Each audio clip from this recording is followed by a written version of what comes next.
Ассалаумағалейкум достар, сіздермен бірге мен достар, бүгін біздер ретінде өздеріңіз көргендей Майнкрафтта хай-тек үй салатын боламыз. Алла болса арнаға тіркеліп, видеоға лайк басуды ұмытпаңыздар, ал біз видеомызды бастаймыз. Бұл үйді салу үшін сіздерге ең алдымен мына блоктар қажет. Және де осы блоктарды осылайынан мен видеода көрсетіп жатқандай қоя бересіздер. Және де былайынан қоямыз. Негізі андай үлкен блоктарды ала берсеңіздер де болады, бірақ мына блоктарда да қойсаңыздар болады. Яғни осындай полу блоктар бар ғой, сондайды да қойсаңыз болады осылайынан. Міне давайте қазір ұшайық. Так, былайынан қоя береміз барлығын.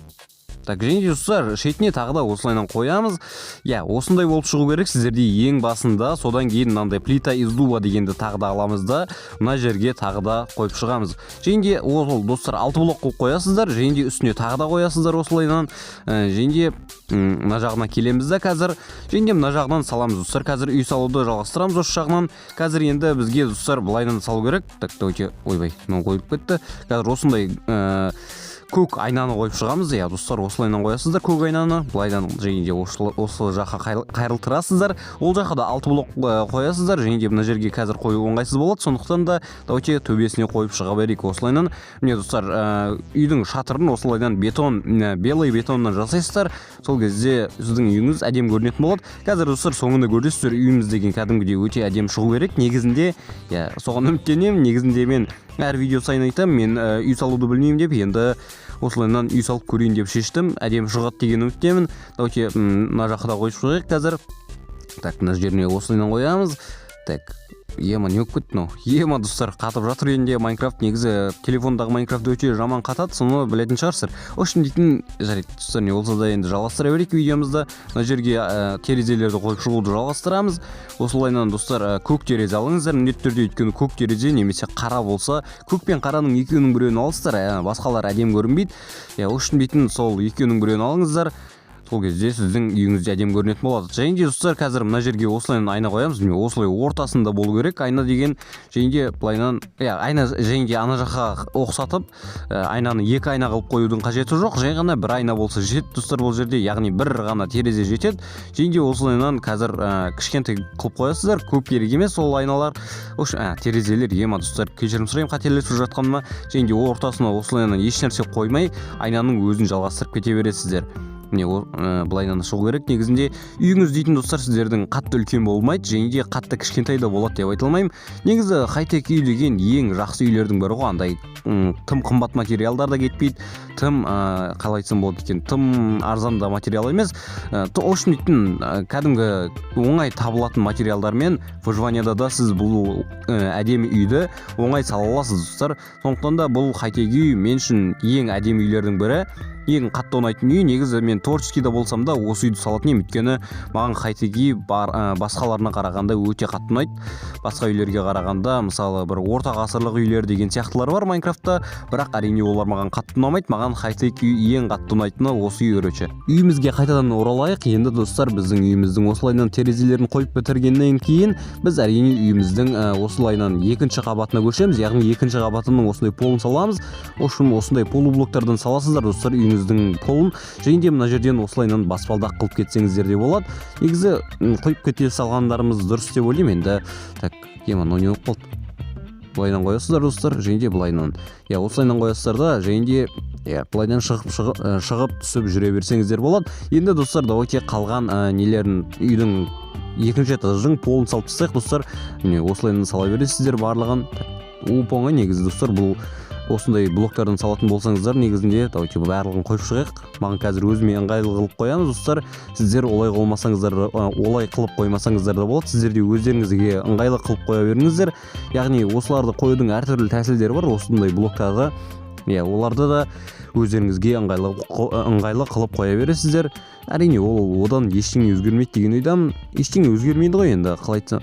Үшін дейтін давайте қоя берейік осы блоктарды. Негізі мен қуып кетемін достар, осындай видеоларды түсіріп жатқан кезде. Әрине оған көңіл бөлмеулеріңізді сұраймын. Өйткені үшін дейтін жарайды достар, жалғастыра берейікші, қайттан қуып кетемін деп. Үшін давайте екінші қабатын салу жалғастырайық. Енді бірінші қабат толығымен бітті десек те болады. Әрине енді толығымен біткен жоқ. Әлде сіздер өздеріңіз сала бересіздер екінші қабатты. Қазір мен сіздерге бірінші қабатты деген ғой достар. Бірінші қабатты өздеріңіздің талғамдарыңызға қарай сала бересіздер. В общем, давайте осылайынан жалғастыра берейік. Екінші этажға полный достар осылайынан терезе қоясыздар. Негізі екінші этаждың көп бөлігі терезеден болады, сондықтан да екінші этажды салу өте оңай, өйткені тек қана бір блокты қойып шығатын болсаңыздар, әрине ол оңай болады. Енді үшін давайте жалғастыра берейік. Терезелерді осы жерге де қойып шығамыз. Давайте осы жерге де қояйық. Былайдан және мына жерге қоямыз. Енді достар, бұл жерде екінші этаждың жартысынан көбісінде екі терезе болады. Екі этаждық терезе. Қазір достар көресіздер сіздер. Ема асы сынып кетті ғой. Мына жерде осылайынан кварц блокты сындырамыз. Және қазір бұл жерде есік тұру керек. Негізінде мына жерге қоямыз. Достар, біз дейтін баспалдақты қате жасап қойыппыз. Оны басқаша жасауымыз керек. Негізінде қазір оны сындырып тастаймын. Және сіздер ол баспалдақты өздеріңіздің қалауларыңыз бойынша қоя беріңіздер. Мына жерде ол керек емес. Негізі қай жерге қойсаңыздар да бәрібір ғой баспалдақты. Ол қатты маңызды нәрсе де болмайды. Негізінде көшеге қойсаңыздар да болады. Негізінде баспалдақты, бірақ әрине өздеріңіздің қалауларыңызбен қойып шығайық. Осылайдан орнын толтырып тастаймыз. Және қазір достар есік қоятын жерді дайындау үшін осылайынан қоямыз. Біз бірінші давайте мына жерін толтырайық.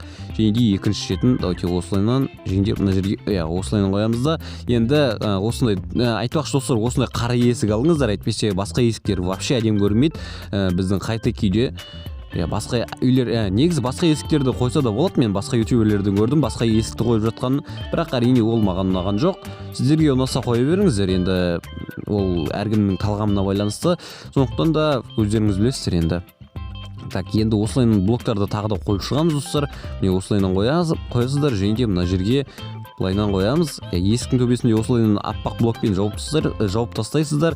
Және де қазір енді давайте қалған терезелерді қойып шығайық. Осылайынан терезе қоямыз. Жаңа ғана айтқандай, бұл екінші этажда өте көп терезе болады. Бірінші этажға ұқсап бұл жерде көп деген детальдар болмайды. Жай ғана терезелер ғана болады достар бұл жерде.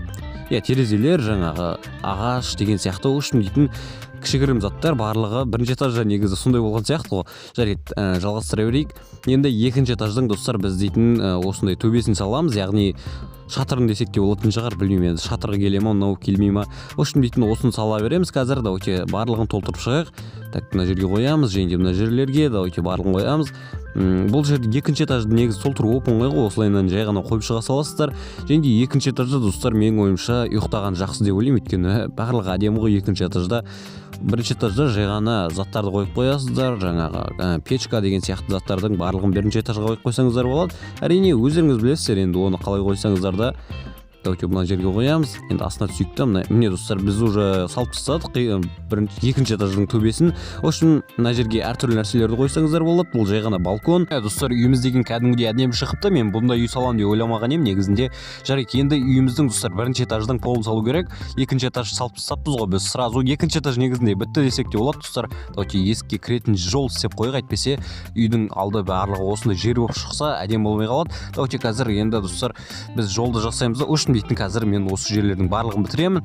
Давайте мына жерлерге салып шығайық. Қазір үйіміздің полын есік сынып қалса уайымдамаңыздар достар, есікті қайтадан қоя саласыздар. Осылайдан бірінші пол жасап шыққандарыңыз дұрыс. Негізінде егер кейін екі рет қайталап жүрмеймін дейтін болсаңыздар, қазір давайте барлығын сындырып тастайық осындай жерлерді. Негізі жаман көремін осындай пол салғанды, өйткені білмеймін, маған осылайынан жер сындырып шығу оңай сынады әрине, бірақ білмеймін, енді қиын оңай болғанда білмеймін қалай не айтып кеттім, ема достар қуып кеттім, кешірім сұраймын әрине ол үшін. Негізі достар, үйдің еденін осындай бүтін блоктардан салсаңыздар жақсы, анандай полублоктарға қарағанда осындай блоктарды қою өте оңай. Әрине, егер де сіздер блоктарыңыз үнемдегілеріңіз келмесе, осындай блоктардан қоя берсеңіздер болады. Давайте осылайынан қойып шығамыз. Негізі бұндай блоктарды қою достар сіздерге қатты шығын болады деп айта алмаймын. Негізінде осындайдан қоя салғандарыңыз әдемірек көрінеді.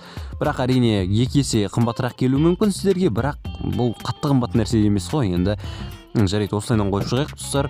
Мына жерге қоямыз. Міне достар, үйіміз кәдімгідей енді үй деп айтуға келетін сияқты болды. Енді жарайды, давайте осылайынан нені қояйық, есікті. Енді достар, кәдімгі үйіміз әдемі шықты. Мен бұндай үйді салам деп ойламаппын.Ошым жарайды достар, жалғастыра берейік. Негізі, давайте жалғастырамыз.